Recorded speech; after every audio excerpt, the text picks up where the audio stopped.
Inilah Injil suci menurut Matius. Sekali peristiwa, datanglah kepada Yesus seorang kepala rumah ibadat. Ia menyembah Dia dan berkata, "Anakku perempuan baru saja meninggal, tetapi datanglah, letakkanlah tanganmu atasnya, maka ia akan hidup." Lalu Yesus pun bangun dan bersama murid-muridnya mengikuti orang itu. Pada waktu itu seorang wanita yang sudah 12 tahun lamanya menderita pendarahan, maju mendekati Yesus dari belakang dan menjamah jumbai jubahnya. Karena katanya dalam hati, "Asal ku jamah saja jubahnya, aku akan sembuh." Tetapi Yesus berpaling dan memandang dia serta berkata, "Teguhkanlah hatimu, hai anakku, imanmu telah menyelamatkan dikau." Maka sejak saat itu juga sembuhlah wanita itu. Ketika Yesus tiba di rumah kepala rumah ibadat itu dan melihat peniup-peniup seruling serta orang banyak yang ribut, berkatalah ia, "Pergilah, karena anak ini tidak mati, tetapi tidur." Tetapi mereka menertawakan dia.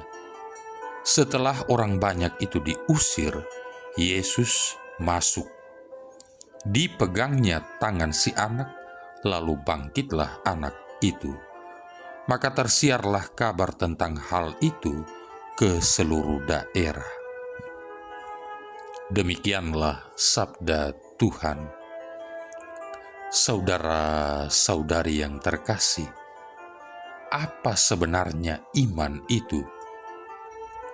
Kalau kita melihat dan minta bukti dulu baru percaya, katanya bukan iman. Tapi kalau percaya dulu tanpa melihat dan mengharapkan hasilnya, itu barulah iman. Demikianlah yang ditulis di dalam Ibrani bab 11 ayat 1. Iman adalah dasar dari segala sesuatu yang kita harapkan dan bukti dari segala sesuatu yang tidak kita lihat. Kita sering bicara atau membaca atau mendengar tentang betapa dahsyatnya iman itu sebenarnya. Tapi kita sering lupa menerapkannya dalam hidup kita sendiri. Iman bisa menggerakkan, bahkan membuat kuasa Allah bekerja menghasilkan mujizat. Bacaan Injil hari ini mengisahkan tentang iman dari dua orang yang sungguh mengandalkan kuasa Allah bekerja dalam hidupnya. Seorang kepala rumah ibadat yang pasti dekat dengan para ahli Taurat, tapi ia tidak memperdulikan apa kata para ahli Taurat terhadap dirinya. Ia sungguh-sungguh percaya dan beriman bahwa Yesus bisa melakukan sesuatu pada putrinya yang meninggal. Orang kedua adalah perempuan yang sudah 12 tahun pendarahan. Ia pasti sudah keliling desa dan kota mencari Yesus. Maka kali ini ia tidak mau kalah menghadapi kerumunan orang banyak. Kedua orang ini bergerak melawan arus, menghadang orang banyak dan bahkan berani bertentangan dengan pandangan orang. Mereka percaya sungguh akan kuasa Allah yang bekerja dalam diri Yesus. Dan mereka bertindak tidak berhenti dengan berharap saja. Tindakan mereka dan juga apa yang ada di dalam hati mereka dilihat oleh Tuhan dan membuat Tuhan tergerak hatinya, dan kuasa Tuhan pun bekerja mendatangkan mujizat. Saudara-saudari yang terkasih, mujizat terjadi manakala ada orang-orang beriman percaya bahwa kuasa Allah mampu mengatasi segala keadaan dan kendala. Mujizat terjadi karena orang-orang beriman ini bergerak dan mengambil tindakan sesuai dengan apa yang dipercayainya. Maka, Beranikah kita menjadi orang yang beriman, yang juga berani bertindak melawan arus, menerobos penghalang seperti kepala rumah ibadat dan perempuan itu? Berani bertindak menuju kebaikan dan perbaikan yang Allah inginkan. Kalau iya, maka mujizat masih bisa terjadi sekarang dalam berbagai situasi, termasuk dalam menghadapi segala krisis yang terjadi pada bangsa ini. Kalau saja orang yang mengaku beriman berani bertindak demi kebaikan, Allah pun masih bisa bertindak karena Ia melihat iman kita dan tindakan-tindakan kita yang mengarah kepadanya. Jangan-jangan kita termasuk orang yang mengharapkan adanya mujizat, tapi tidak berani mengambil tindakan layaknya seperti orang-orang yang beriman. Sorry, it doesn't work that way. Karena iman tanpa perbuatan adalah mati. Yakobus bab 2 ayat 26. Dan iman yang disertai dengan perbuatan-perbuatan yang menuju kepada kebaikan, menuju kepada Allah, mampu memulihkan dan mendatangkan kehidupan serta mujizat. Saudara-saudari yang terkasih, Alkisah ada seorang anak muda yang mempunyai mimpi untuk menjadi seorang pemimpin yang sukses di bidang bisnis.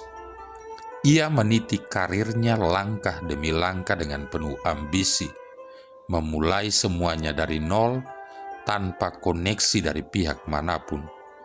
Ia menikah dengan seorang gadis yang cantik, dan dengan berjalannya waktu, mereka pun dikaruniai anak-anak. Keluarga mereka bertumbuh sesuai dengan kesuksesannya dalam karir. Anak-anaknya belajar di sekolah-sekolah yang baik, karena pendidikan yang baik adalah prioritas dalam keluarganya. Namun, kesulitan demi kesulitan terus melanda kehidupan karirnya, justru di usianya yang semakin lanjut. Pada suatu hari dia mendapat kabar bahwa putri sulungnya terkena penyakit kanker payudara. Orang ini akhirnya bertekad untuk melakukan apa saja yang halal demi kesembuhan anaknya itu. Saudara-saudari yang terkasih, dapatkah sepenggal kisah modern ini menolong kita untuk merasakan penderitaan yang dialami oleh sang kepala rumah ibadat dalam bacaan Injil hari ini? Kepala rumah ibadat ini adalah seorang yang sukses, namun ia sama sekali tidak berdaya untuk melindungi anak perempuannya. Dalam ketidakberdayaannya, dia datang kepada Yesus, "Datanglah dan letakkanlah tanganmu atasnya, maka ia akan hidup." Perempuan yang menderita pendarahan juga mempunyai kepercayaan dan keyakinan teguh yang sama mengagumkannya. "Asal ku sentuh saja jubahnya, aku akan sembuh." Dua orang ini datang kepada Yesus tanpa rasa ragu sedikit pun, tanpa rasa takut atau rasa tak pantas. Mereka datang kepada Yesus dengan ekspektasi yang sama, yaitu sebuah mujizat. Dan tanggapan Yesus terhadap iman yang luar biasa dari dua orang itu sepenuhnya positif. "Imanmu telah menyelamatkan engkau." Saudara-saudari yang terkasih, Bapa Surgawi ingin menyembuhkan kita. Dia tidak ingin kita memandang dirinya sebagai seorang penguasa yang diam jauh dari kita, melainkan sebagai seorang pribadi yang mengasihi kita dengan keintiman seorang pasangan hidup. Ia bahkan akan menggunakan saat-saat padang gurun kita ketika kita sedang menderita dan membutuhkan pertolongan untuk menyatakan dirinya dan meyakinkan kita akan cinta kasihnya yang tanpa batas itu kepada kita. Yesus akan senantiasa melakukan apa yang baik dan benar bagi kita. Walaupun kita tidak menerima mujizat seperti yang kita inginkan, kita dapat merasa yakin bahwa selagi kita membawa segala pergumulan kita ke hadapannya, kita akan dipenuhi dengan berkat, sukacita, dan damai sejahtera yang ingin diberikannya kepada kita. Yesus ingin membuat berbagai mujizat dan tanda heran dalam kehidupan kita.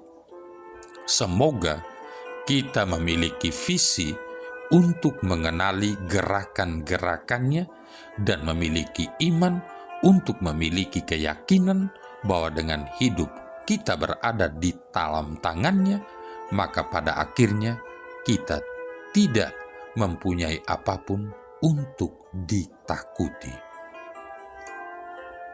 Marilah berdoa. Allah Bapa sumber kebijaksanaan, Engkau menghendaki bergaul dengan manusia.